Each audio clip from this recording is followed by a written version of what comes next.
You're watching the KOAM Morning News on Fox 14. Today, MoDOT brings awareness to road crews and their safety. And keep you safe out on the roads too, because after a morning of thunderstorm activity, we're not quite done as of yet. And then we've got to worry about a cold front. We'll have the latest from the Skywatch Weather Center. And we take a look at the life and career of the legendary Gilbert Gottfried. All that and more coming up. The 4 states' most watched news starts now. Thanks for joining us for the KOAM Morning News on Fox 14. I'm Tanya Bach. At the beginning of the school year, we brought you several stories of how local districts were struggling to stay staffed. Some even canceled classes due to low staffing. Officials with the Carl Junction School District say things have improved since the start of the year in some areas. CJ Superintendent Phil Cook says filling certified positions, which would be teachers, with qualified staff or substitutes, has become a bit easier. Well, I think last time we visited, it was right in the middle of some uptick in our sickness, some related to COVID, some to other illness. We're pretty healthy now as a student body and as a staff. So in that respect, things are much better. Cook says they still need substitutes and support staff like custodians and paraprofessionals. He encourages anyone interested to apply with the district. Well, as temperatures warm up, road crews will be out more often working on our streets. And when they are, it's important for drivers to take it slow and make sure everyone stays safe. On Tuesday, MoDOT hosted an event in Joplin to kick off the 2022 Work Zone Awareness Week. Employees at the event shared stories about their work and close calls about their experiences on the job. More than anything, we just want to ask you to pay attention, look up for us. We all want to go home. We all have families to go to, and we just want you to be more mindful and pay attention. Officials say last year 17 people died in work zones on Missouri roadways, and since 2000, 34 MoDOT employees have been killed on the job. Well, there was a celebration of life on Tuesday, not for one person, but for many. Freeman Health System and Mercy Hospital honored organ donors and recipients. One person's death gave another life, and people in attendance could express gratitude for receiving an organ, eye, or tissue donation. Today we're honoring Jeremiah Broadwell, our son, our oldest child, for donating his organs. He was able to donate a kidney to one person and a kidney and a liver to another person. So we're all here together as a family because Jeremiah was a family person. Health officials report nationally more than 100,000 people are waiting for life-saving transplants. A new name is added to that list every 10 minutes. 20 people die every day while waiting for an organ. Well, some Joplin residents came out to support a local nonprofit, Crosslines Ministries. The Joplin Area Chamber of Commerce hosted a Chamber Gives Back event at Crosslines Community Garden. Volunteers helped plant seeds, till the soil, and spread fertilizer to get the community garden spruced up. I love volunteering, and I love bringing awareness to these nonprofits that do such good in our community and being able to be a part of it. And we've made a lot of friends because other people who like volunteering come out and join us. Quite the network now. Crosslines is at 320 School Avenue in Joplin. Oronogo Fire District says it feels like Christmas in April because of a shipment of new equipment arriving. Officials say back in December, the Missouri Department of Conservation awarded the district a 50-50 grant, meaning the grant covered half the cost of the new equipment, about $3,000. On Tuesday, that equipment came in, including new gloves, hoods, flashlights, helmets, goggles, and a backpack water pack. Oh, it's very needed. Our equipment, just like anything, it gets wore out. And with a small town, small budget like we are, without things like this, we wouldn't be able to replace equipment as needed. Oronogo Fire District staffs 4 people, but relies on the support of 14 volunteer firefighters. Well, good news for people planning to get out into the fresh air this month. In honor of its namesake celebratory week, all national parks are waiving their entrance fees on Saturday, April 16th.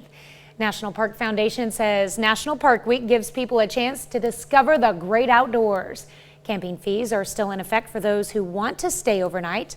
There are 3 other free National Park days later this year. They are August 4th, which is the anniversary of the Great American Outdoors Act, September 24th, National Public Lands Day, and Veterans Day, which falls on November 11th.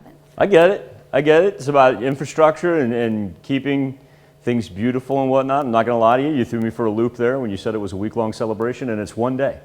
So make sure if you got those plans, it's April 15th. Yeah. No, I do understand the entry fee and whatnot. I was just kind of I was chuckling to myself. That's April 15th. Got it. When I started reading it, I thought it was going to be a month-long celebration. So. Wow. Okay, you even went longer than I did. Yeah, and I was like, just this. No. April 15th. 16th. 16th. Saturday. What? I didn't even hear the right date. Insert punchline about Michael's hearing here. Love you too, Hayslip kiddos. We actually have a running list at home of things that I think the kids said that they were like, that's not even close. Live look over 7th and Rangeline, where we have finally calmed down from the rain. It's been quiet traffic-wise out there so far. I think everybody may have been kind of waiting for the storms to pass and whatnot before they got started. And this is what we're seeing, the heaviest of the rain. This is the one that was not only torrential, but also brought some high winds around Stockton Lake. Now, we're starting to push right through northwest Arkansas and Benton County, creeping right across the state line with some heavy rain. But everything that we see down here at the bottom of the screen, if we can keep that easterly trend, we should be able to avoid even Delaware County down there in the far southern portion of southwest Missouri. So really, it's going to be Springfield, Lebanon, Rolla's issue. And we got out unscathed. No advisories, no watches, no warnings, all night long. So, I mean, pretty lucky. All things considered. But here's what we are seeing, and this will be our theme for the rest of the morning. The cold front, indicated by the color contour, and now we're starting to pick up just some light scattered shower activity. This is going to expand, though, as the cold front moves through the region. Joplin's dropped, 10, 12 degrees since last night / early this morning, now down to 58, and not done dropping either, because the front's only on this line right here. It really hasn't even affected Lamar, Miami, and we'll throw Joplin in there as well. Now, earlier, we were high 60s, low 70s in this area, so you go, that's a pretty substantial drop. But eventually, it's going to equal the 46s and 49s that we see in the northwestern section of southeast Kansas. So it's not only grabbing the umbrella before you walk out, make sure you got a coat too, because by the time we get to the noon hour, everybody's going to be pretty much in the 40s. Now, this is interesting. We get a little evening rebound as we're back into the 50s. But that's a little deceiving, because as our skies clear out and we work into the 50s, well then overnight, here we go again. We're going to drop down to the 30s. And I hate to keep harping on this, but once again, if you've got plants outside, patchy frost is going to be an issue for tonight into Thursday. Thursday's quite a bit below average. We should be around 69, 70 degrees. We won't be around 63, but at least we get some sunshine, mild temperatures, chance to dry out. We'll talk about Easter coming up here in just a little bit. Tanya? All right. Thanks, Michael. Up next, during the pandemic, more adolescents overdosed on drugs. We'll explain why. And later, Crystal and Leslie return to the studio to talk about Special Olympics. You're watching the KOAM Morning News on Fox 14. Well, in today's medical headlines, the health risk for teenagers eating ultra-processed foods and why adolescents are overdosing on illegal drugs. Skylar Henry has those stories and more. During the first year of the pandemic, the rate of overdose deaths among American teenagers nearly doubled compared to 10 years earlier. A study from UCLA says 954 adolescents died from drug use in 2020. Researchers say it's not that more teenagers are using drugs, but that the drugs they're using are more deadly, primarily fentanyls used in counterfeit pills. Health experts are recommending that children be screened for anxiety starting at age 8. The guidance from the U.S. Preventative Services Task Force reflects the worsening mental health crisis among young people since the start of the pandemic. The group says there is not enough evidence to recommend routine suicide screening. And teenagers who eat ultra-processed foods may be at higher risk for obesity and future health problems. Those are foods with more chemical additives and high in sugar and fat. A study in Brazil found adolescents who eat the highest level of ultra-processed foods are 45% more likely to be obese. Those are some of the day's top health stories. Skylar Henry, CBS News, Washington. Well, a new study suggests the rate of serious injuries at Amazon warehouses in the U.S. was more than double that of non-Amazon warehouses last year. The Strategic Organizing Center coalition of 4 labor unions published the report on Tuesday. It found that Amazon employed 33% of all U.S. warehouse workers in 2021, but was responsible for 49% of all injuries in the industry. There were 38,334 total recordable injuries at Amazon facilities in 2021. Among those, about 34,000 were considered serious, where the workers could no longer perform their jobs or had to miss work. According to the study, Amazon reported 6.8 serious injuries for every 100 warehouse workers. Other warehouses reported 3.3 per 100. The study used 2021 injury data that Amazon submitted to the Labor Department's Occupational Safety and Health Administration. As we told you earlier this morning, we just kicked off the 2022 Work Zone Awareness Week, and the Texas DOT has come up with a creative way to help drivers keep work zone crews safe. The department's El Paso district constructed a giant snake sculpture made entirely of orange traffic barrels that have been hit by distracted drivers. The hope is that it will encourage drivers in the Lone Star State to be more attentive when behind the wheel, especially when driving through work zones and highway construction areas, which were the locations of 244 deaths due to traffic accidents last year. Now, this sculpture is revealed as the country acknowledges National Work Zone Awareness Week. It will stay in place through the end of May. Guess they got some extra time on their hands. That's pretty cool, though. Scare the bejesus out of me. I'd turn the corner and one of those things was sitting on the side of the road. Actually, I would love it. It'd be so great. They better put it somewhere where it's a safe place for people to pull over and take pictures. Nah, it's just coming right around a bend. Just so you don't see it coming. Yeah, you don't want to see it coming. You just want it off to the side of the road. All right, Tanya, this storm system that we were talking about that was up by Stockton Lake, we knew that this thing was going to pick up intensity, and we talked earlier that we kind of got lucky. Well, we did, because as this thing pushed just out of our highlighted counties, it spawned a severe thunderstorm warning. This thing is already throwing down some hail with some 60-mile-an-hour winds. So once again, it does not affect our highlighted counties, but this is that same system that just moved out of portions of around the Stockton area. Now, as we transition down to the south, we're going to pay attention to what's moving through Benton County, starting to intrude right along the Arkansas-Missouri state line. This thing's not only got heavy rain, but it's got a ton of lightning with it as well. And as this thing stretches all the way just to the southeast of Tulsa, this is the line we'll kind of keep our eye on severity-wise, because it does look like Tulsa is going to issue at least a thunderstorm watch, but it's probably going to stay down to the south right along the Arkansas state line. So if we can keep everything pushing east this way, we're going to be good. And really the only thing that we'll worry about is just going to be some scattered rainfall to go along with the cold front for the rest of our morning. So inch by inch by inch, we're just getting a little bit closer to getting out of here. 58 degrees over Joplin as the temperatures will continue to fall. The cold front just about to really affect that Miami, Joplin, Lamar line here in the next half hour. We'll see a continual drop in the temperatures and then down to I-44 into the south. Let's go ahead and bebop into the weekend. A little Friday night rain followed by a cool Saturday with morning rain there. That's going to be scattered, not looking at anything severe. Sunday for Easter, shaping up to be delightful. We'll go partly cloudy skies, highs around 63. If you're going to be out and about early with family activities or maybe hunting some Easter eggs, I plan on having some extra layers on as our overnight low will be in the 40s. Got to come back, got a special four-state athlete I want to introduce you to by the name of Crystal Bridges and her inspirational story coming up next. Welcome back to the KOAM Morning News. We have two special guests in the studio. On my far right there, Leslie Leckham, she is the executive director of Mosaic Southeast Kansas. And this young lady sitting right next to me, her name is Crystal Bridges. She is a world-class athlete coming out of the Coffeyville area. And Crystal is on her way to participate at a very special event that's coming up in Orlando, Florida. And by the time we're done with this interview, you're going to want to try to help her get to Orlando. It'll be your first trip down there, right? Yes. And this is coming, and forgive me on my dates here, June 4th. June 4th. To June 12th. June 4th to June 12th. So now that we've established on the calendar, tell everybody what this huge event is. National Special Olympics. This is the best of the best. Yes. It's the best, the best. The best of the best, and that's why you are a world-class athlete.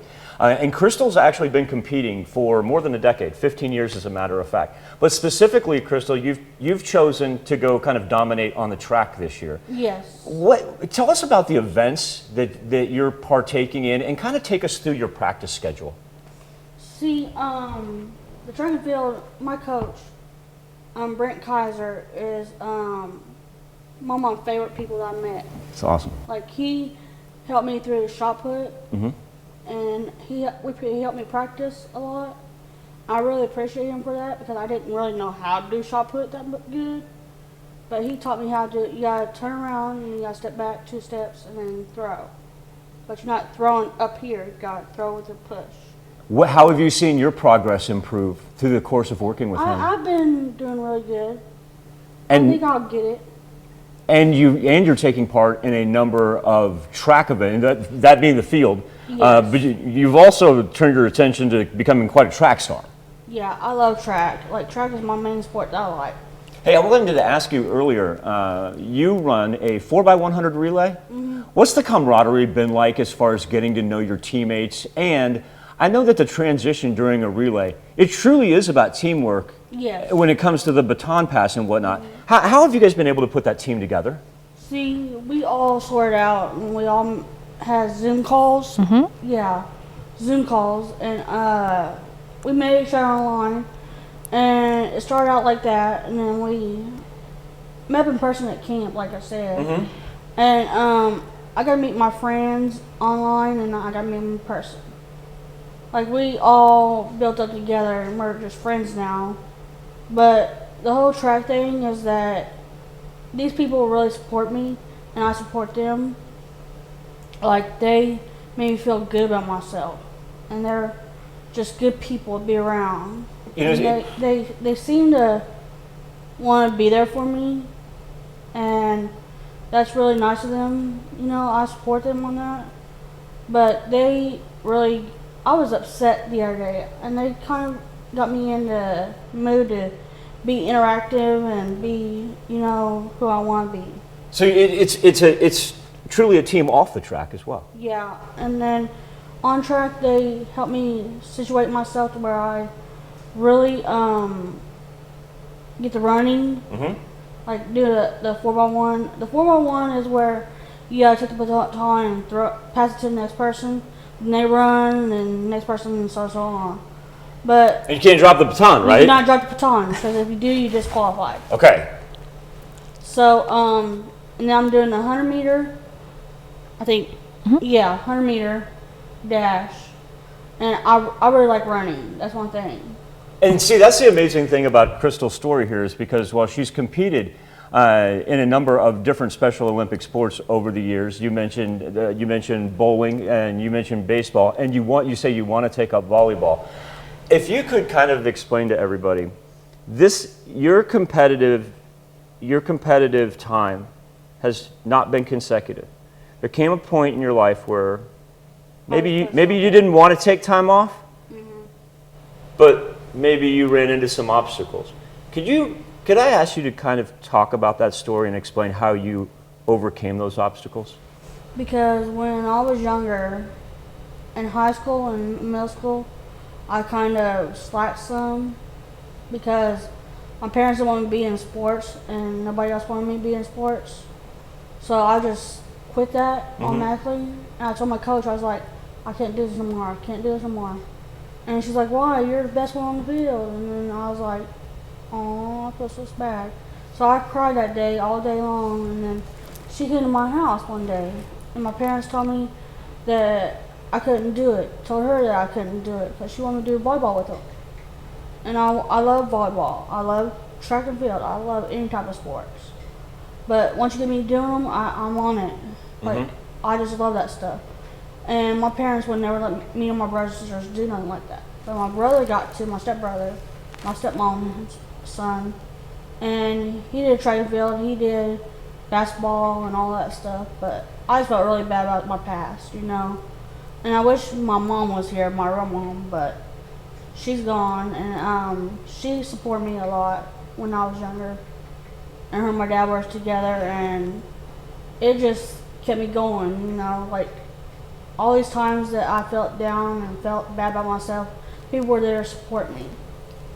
What does it mean if we transition from a look to the past and we look at what's coming up in June? That's right. And the fact that you're going to be around world-class athletes from all 50 states. Can you reflect back on that journey that you've made to get to Orlando? Yes. And what does success mean to you? Success means to me that I can achieve things. Like I can do things to myself and meet other people and just make friends. Like achieve myself to a process where I can do things better. I can be myself and I can be whoever I want to be. Like I just feel good about track and field. Like it helps me. Yeah. It helps me acknowledge things. It helps me to be a better person. To know that I can run, I can do this, I can do that. Or volleyball, when I get mad, I just hit the ball. Yeah. Or when I get upset or something, I just hit a ball, you know, over the net at home. But I see today I like track more better than anything else. I think you've just sent us all on our Wednesday journey with life lessons that we can all learn from. I think that's some of the best advice I've heard in a long time.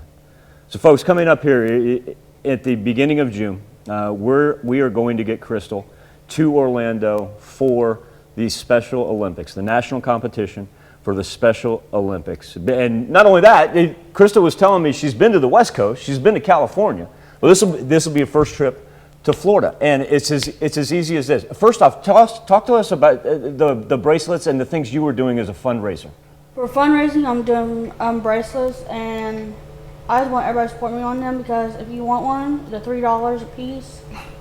And I don't want no more than that, but I talk to my staff a lot about this, and I just feel like I'm doing better on that, like the bracelets. Mm-hmm. And I'm doing them for the National Olympics to help support me more money. Right. So you've become an entrepreneur. Yeah, and I feel like the whole diamond art thing is really good too, because I really like doing that. I like doing things to keep me active, you know. And so I just think things are awesome. I love it. So and not only do you have the bracelets, but also too, if you're sitting at home, it's as simple as you can go to your computer or you can pick up your phone. Because if you will type in USA Special Olympics and then Crystal's name, Crystal, Bridges, Bridges, it's going to take you directly to a page where we can all come together, all throughout the 4 states, and make sure that, hey, remember, selfishly, I'm going to say everybody this out there, selfishly, Crystal, yeah, she's had her great success, but also too, I love it when athletes from our geographic region go show the rest of the country That's right. what we got here. That's right. Yep. Crystal, we're going to get you to Orlando. Okay. Hey, now, remember, we want to know your results. And number 2, bring us back a medal. Okay. I love it. Crystal, thank you so much for sharing your story. It has been such a pleasure to meet you. Leslie, thank you for your time. Thank you. As well. And once again, we'll have all this information on our website. We can all pitch in and help Crystal achieve that goal. And we'll be back with more KOAM Morning News on Fox 14 right after this. It's time to honor today's 4-state hero, Norman Winiger. Airman Second Class Winiger served at the Otis Air Force Base in Massachusetts from 1964 to 1968. His hometown, Joplin, Missouri. We thank you, today's 4-state hero, Norman Winiger. Comedy world, friends, family, and fans are mourning the loss of Gilbert Gottfried. They're remembering the humor and distinct delivery he brought to memorable roles on screen and laughs on the stand-up stage. Here's Ashley Dvorkin. Your dad is a moron! A comedy legend with an unmistakable voice. Gilbert Gottfried has died at the age of 67. A family statement posted on Twitter says Gottfried passed away after a long illness and adds, in addition to being the most iconic voice in comedy, Gilbert was a wonderful husband, brother, friend, and father to his 2 young children. Although today is a sad day for all of us, please keep laughing as loud as possible in Gilbert's honor. According to the AP, his publicist said Gottfried died from a rare genetic muscle disease which can trigger an abnormal heartbeat. Wait a minute! Gottfried began doing stand-up comedy at the age of 15. In the 1980s, he made TV appearances on MTV and a brief run on Saturday Night Live. You got yourself a kid. Early acting included the Problem Child movies and Look Who's Talking 2 in 1991. We're never gonna get a hold of that land! One of his most beloved roles came in 1992, bringing the character Iago to audiences in the animated film Aladdin. I dropped out of high school. Recently, the documentary Gilbert gave a look into his life, and he brought his humor to his Amazing Colossal podcast. Among those sending love to Gottfried's family, Marley Matlin, who called him funny, politically incorrect, but a softie on the inside. Jon Stewart said opening for Gottfried was one of the great thrills of his early stand-up life, and said he was indescribably unusually hilarious. Billy Crystal said Gottfried was one of the first comics he met when he started out, and always a joy to be with. And actor Jason Alexander said he made him laugh at times when laughter did not come easily. Gottfried is survived by his wife Dara and 2 children, Lily and Max. In Hollywood, Ashley Dvorkin, Fox News. Hard to believe he's gone. Another half hour of news and weather is just ahead. Coming up on the KOAM Morning News on Fox 14. Trampoline Park in St. Louis hopes to make adjusting to a new country easy for children from Syria and Afghanistan. And a mammoth-sized robbery in Washington State. Mammoth tusks were whisked away from Seattle. This was all caught on camera. You're watching the KOAM Morning News on Fox 14. We'll be right back. The 4 states' most watched news starts now.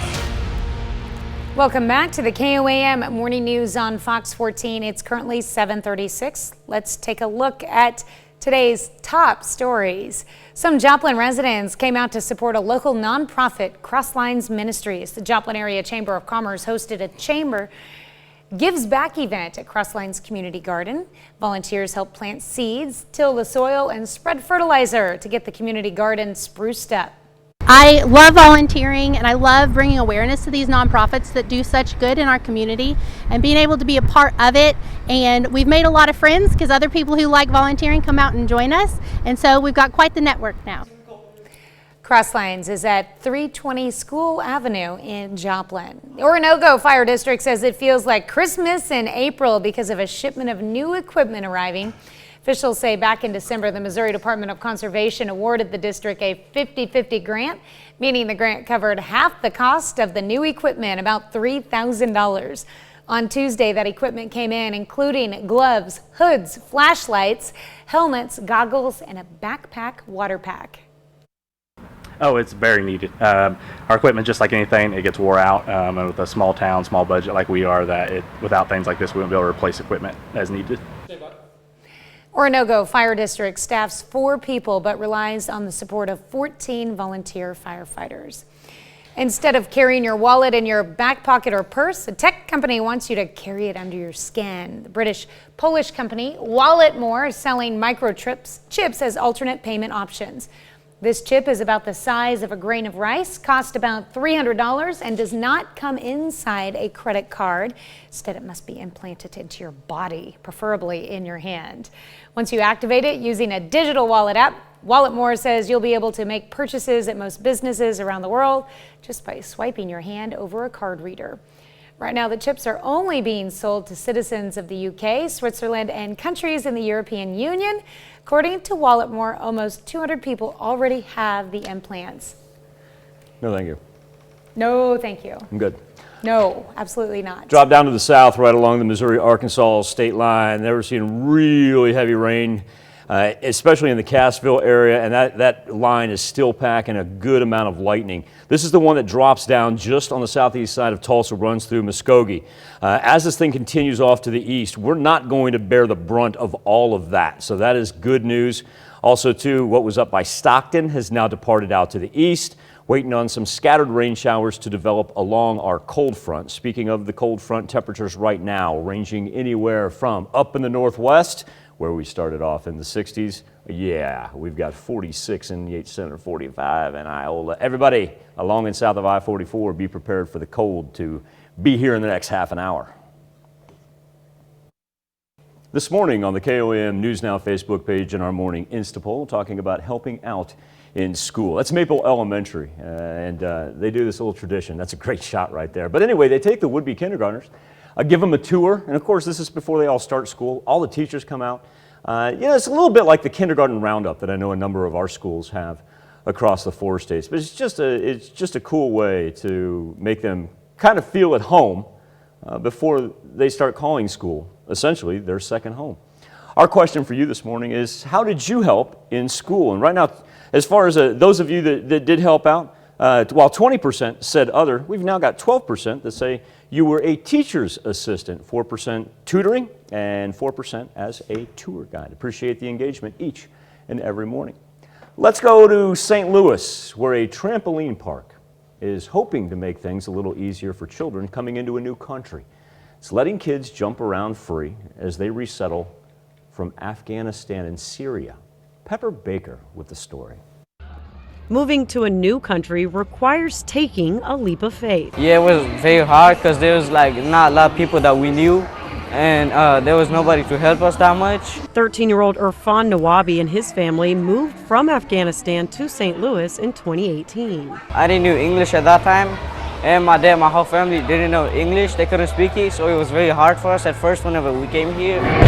Madeline Grusha with Welcome Neighbor STL helps Syrian and Afghan refugees with their resettlement process. Just Welcome Neighbor, we're supporting 212 individuals, mostly from Afghanistan. She got in touch with Matt Strelo, the owner of Rock and Jump Trampoline Park, to welcome these new families to St. Louis with a free visit. You know, you look at what's going on in Ukraine right now, and you just wish you could kind of hug them all.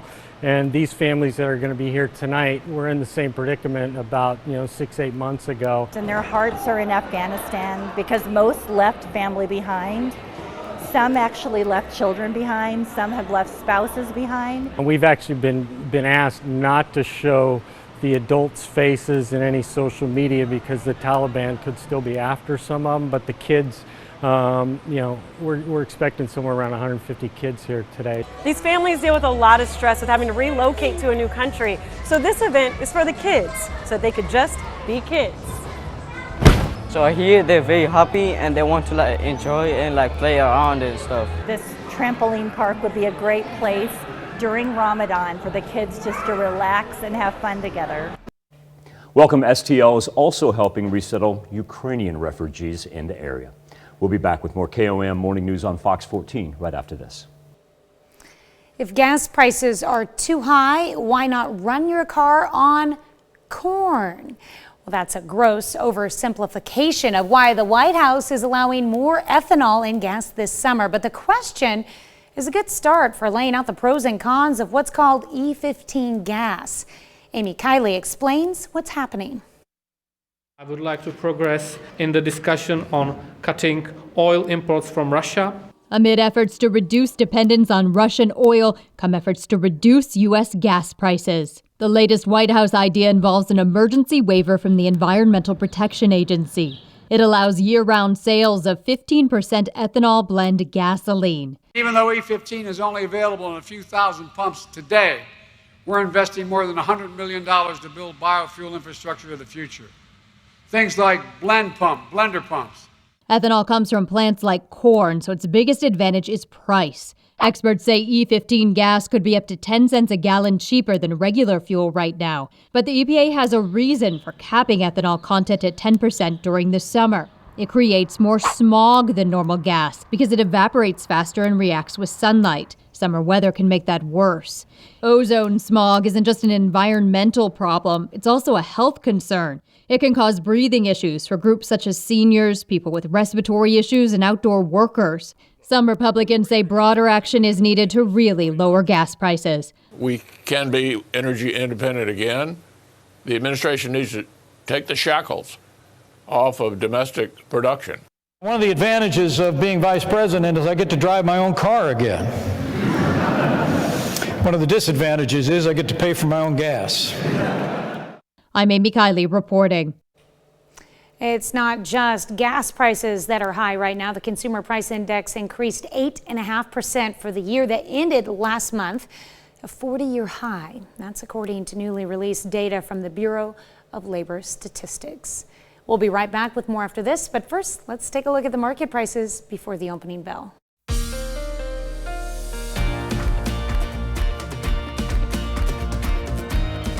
Feel as though it has become the second half hour of Stevie Nicks. Earlier, cameraman Ron referred to Gold Dust Woman, and now I look down and it simply says Tusk.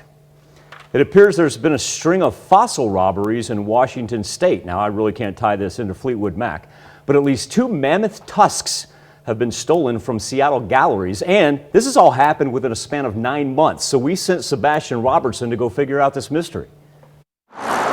Hidden in an Eastlake office complex. The present is the key to the past. Is a small glimpse into the history of our world. So fossils give us this sort of insight into what was going on. And in this case, 8,000 to 9,000 years ago, they need a quiet environment to be fossilized in. The hallways and lobbies of John Pohl's aptly named Tusk building serve as a display for his collection of prehistoric artifacts. His crown jewel, this chunk of woolly mammoth tusk, a piece that was stolen in July of last year. Surveillance video captures what he believes is the burglars walking out. It's not the break-in or the smashing of the glass or the damage to the building. It's taking something that's pretty much irreplaceable. Pohl filed a report with Seattle police last summer and reached out to King 5 after seeing this video air last week. It's shot from a downtown Seattle gallery. Watch as this man takes off with a fossilized mammoth tusk worth $19,000. I feel violated. I've barely recovered from the last incident. Both crimes are unsolved, and in both cases, an irreparable part of history has vanished. This is heartbreaking. It's not like, somebody else can go out and create another one. These animals are extinct. I have no idea how much a woolly mammoth tusk weighs, but just to do a grab and dash on a museum artifact, I'm like, what are we doing here? No arrests have been made in either case. FBI is on it because it investigates art and cultural property crimes. Agency says it is aware of both incidents, but won't confirm whether it's investigating.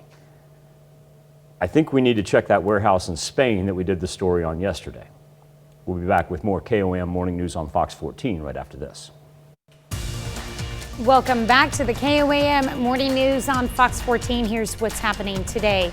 Police are searching for a person of interest after a mass shooting on a subway train in Brooklyn, New York. They identified him as 62-year-old Frank James. Officers found a U-Haul key at the scene and located the truck yesterday. Police say James rented the truck in Philadelphia. Investigators say the suspect fired more than 30 shots, striking 7 men and 3 women. Russian President Vladimir Putin says peace talks have hit a dead end after his troops were accused of war crimes. Putin says he'll win the war as an 8-mile convoy of Russian forces streams east. U.S. is taking seriously claims that Russia used chemical agents in Ukraine, though that has not yet been confirmed. A report from the Labor Department shows inflation increased 8.5% last month compared to a year ago, the fastest pace since December of 1981. President Biden introduced a new plan to try to lower gas prices. Let's check in with Michael with a final look at your forecast. Going to pay a whole lot of attention in the rest of the morning to the thunderstorm activity developing right along the Arkansas-Oklahoma state line and then making its way up toward Cassville right now. We do not have any watches or warnings in effect. Of course, if one of those was to pop up, we will bring you the latest. And then for the rest of the morning and early afternoon, we'll get scattered showers that follow our cold front. Remember, our temperatures continue to drop to the point where we'll be in the high to mid 40s by the noon hour. All right, with Easter right around the corner, a Utah candy store is getting into the spirit in a big way. The Bluebird Candy Factory is selling 8-pound chocolate bunnies. That's a little bit insane. The delicious treat cost $130. They're available in milk, dark, and white chocolate. Any that don't sell will be melted down for other yummy delights. That's a lot of chocolate. About that time. About that Ooh. time of the year. You could like get inside an 8-pound. It's got to be important, chocolate though, I bunny. would think, for confectionaires and the candy industry as a whole, I would How think. fun would that be? Like somehow getting inside a chocolate bunny and then jumping out and surprising them when they find their Easter basket? It could be open on the bottom, so you just put it on. There you go. My kids would get a kick out of it. There's also a Steven Seagal movie I was just thinking about. Thank you so much for letting us put the good in your morning. We'll be back with more news and weather when we see you at noon. Have a great morning and an even better day.